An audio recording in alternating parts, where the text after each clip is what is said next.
খেতি আপুনি কৰিছে? অঁ কিমান মাটি ইয়াত? 2 কাঠা মান 2 কঠা, আধা বিঘা অকণমান কম আছে। হয়। আচ্ছা, ভোল গছত কেনেকুৱা লাগিছে? ভাল লাগিছে। ভাল লাগিছে।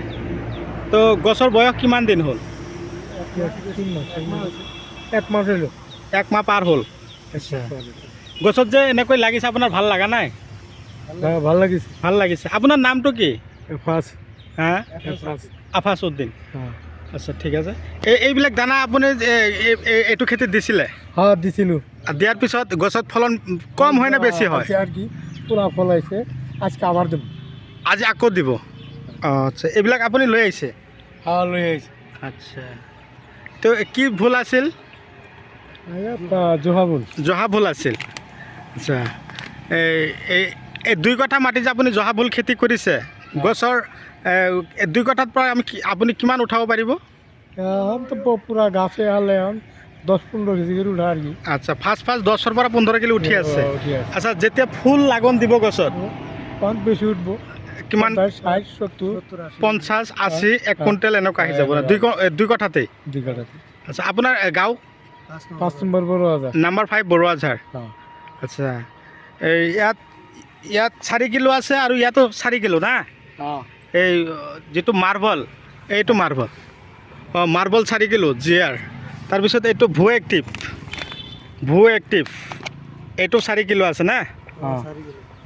আচ্ছা, এতিয়া জহা ভুলৰ দাম কেনেকুৱা আছে?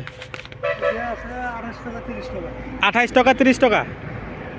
আচ্ছা, এই আপোনালোকে কোনটো বজাৰত বিকে?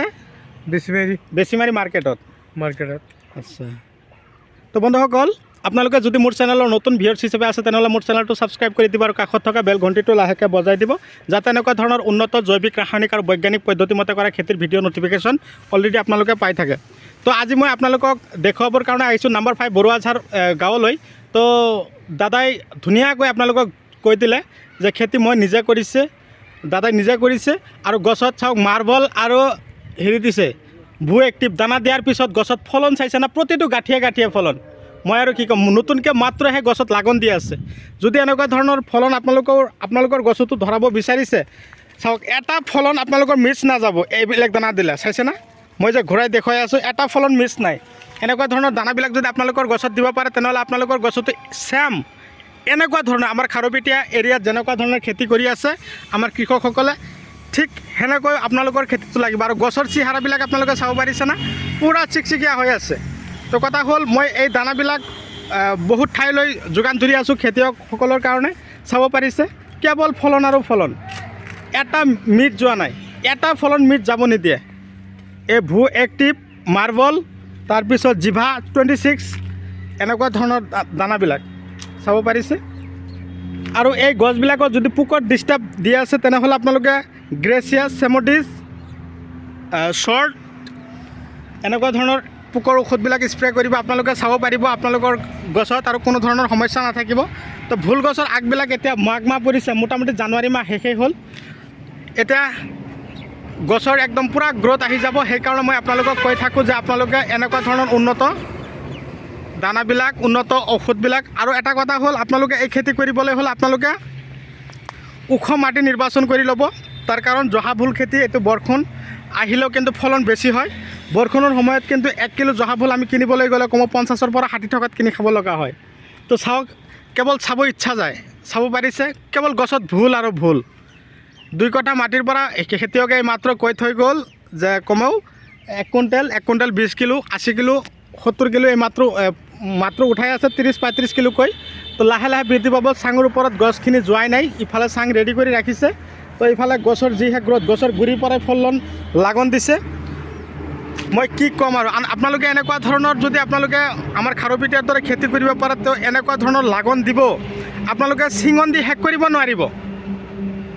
তো বন্ধুসকল, ভিডিঅ' চাই কেনে পালে কমেণ্ট কৰিব। মই বিশেষকৈ উজনি, নামনি সব ঠাইতে এনেকুৱা ধৰণৰ বিধানবিলাক পঠিয়াই আছোঁ। যদি আপোনালোকৰ বিধানৰো প্ৰয়োজন হয় আপোনালোকে মোক যোগাযোগ কৰিব। যদি আপোনালোকৰ এনেকুৱা ধৰণৰ দানাৰো প্ৰয়োজন হয় আপোনালোকে মোক যোগাযোগ কৰিব পাৰে। এনেকুৱা ধৰণৰ দানাবিলাক মই আপোনালোককো যোগান ধৰিম। কথা হ'ল, এই ভুল খেতি কৰিবলৈ হ'লে আপোনালোকে ভুল খেতিৰ মাটি যাতে শুকান নহয়, মাটিত যাতে সদায় ৰস থাকে, মাটি বেছি শুকান হৈ গ'লে কিন্তু গছৰ পাতবিলাক হালধীয়া হোৱাৰ সম্ভাৱনা থাকে। আৰু যাতে লক্ষ্য কৰিব যাতে গছৰ ভুলবিলাক বৰলে ফুলে বিন্ধাই নিদিয়ে, নহ'লে কিন্তু পকি যোৱাৰ সম্ভাৱনা থাকিব। আৰু এই গছবিলাকত আগবিলাক চিকচিকীয়া ৰাখিবৰ কাৰণে আপোনালোকে ৰজোটা, চাই পাৱাৰ প্লাছ আৰু পিকআপ এনেকুৱা ধৰণৰ ভিটামিন স্প্ৰে কৰিব। আৰু এটা ভিটামিনৰ নাম লগতে কৈ দিছোঁ, সেইটো হ'ল মিৰাকুলান। এইটো একদম পুৰাণা কোম্পানী হয়, বহুত ভাল ভিটামিন।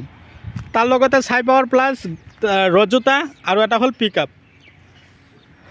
তো বন্ধুসকল, এনেকুৱা ধৰণৰ খেতিও আপোনালোকেও কৰক। আৰু এটা কথা হ'ল, আপোনালোকে গছৰ পৰা গছৰ দূৰত্ব কিমানকৈ ৰাখিব?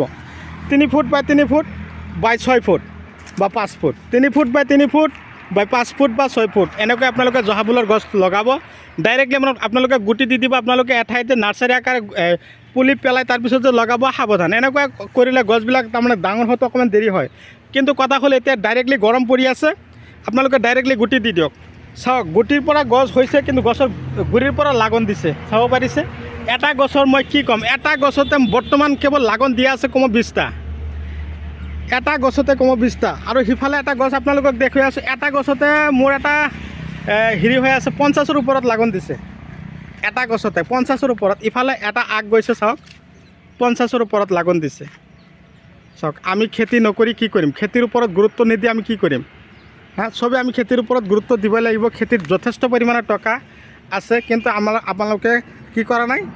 আমি খেতিৰ ওপৰত গুৰুত্ব দিয়া নাই। আপোনালোকক চবকে মই কৈছোঁ, আপোনালোকে অকণমান গুৰুত্ব দিয়ক। কমেও 2 পৰা 3 বিঘা মাটি আপোনালোকে যদি খেতিৰ ওপৰত খেতি কৰিবৰ কাৰণে প্ৰস্তুতি লয়, 2 পৰা 3 বিঘা মাটি, তো আপোনালোকৰ 2 পৰা 3 বিঘা মাটিৰ পৰা কমেও বছৰেকত আপোনালোকে 4 পৰা 5 লাখ টকা এটা আপোনালোকে পাব। তো বন্ধুসকল, এনেকুৱা ধৰণৰ ভিডিঅ' আপোনালোকে পাই থাকক। আপোনালোকে এনেকুৱা ধৰণৰ ভিডিঅ' পাই কিনে আপোনালোকেও উন্নতৰ ফালে গতি কৰক, আপোনালোকেও লাখত টকা উপাৰ্জন কৰক। তাৰে কামনা লৈ মই আজিৰ এই ভিডিঅ' অন্ত মাৰিম। তাৰ আগতে মই এটা কথা কৈছোঁ, এই গছৰ গুৰিত যিবিলাক আগ ওলাব নহয়, এই আগবিলাক আপোনালোকে কাটি দিব। কেৱল গছৰ ওপৰত দৌৰিবলৈ সুযোগ দিব, চাঙৰ ওপৰত যাতে এনেকৈ বগাই যাব পাৰে সেইটো সুযোগ দিব। কিন্তু গছৰ গুৰিত চাওক, যিমানকেইটা আগ আছিল এইবিলাক কাটি দিয়া হৈছে। গছৰ তলফালে যদি আগবিলাক দৌৰি থাকে নহয়, তেনেহ'লে কিন্তু গছ দৌৰাত অসুবিধা হ'ব, ওপৰ ফালে অসুবিধা হ'ব। এয়া মই কোনটো কথা কৈছোঁ আপোনালোকক দেখুৱাই আছোঁ। এয়া মাটিত এটা আগ গৈ আছে, এইটো কাটি দিব লাগিব, এইটো কাটিং কৰি দিব লাগিব। কেৱল ওপৰত যাব দিয়ক। যিমান চাঙৰ ওপৰত বগাব গছ, সিমানেই ফলন বেছি হ'ব।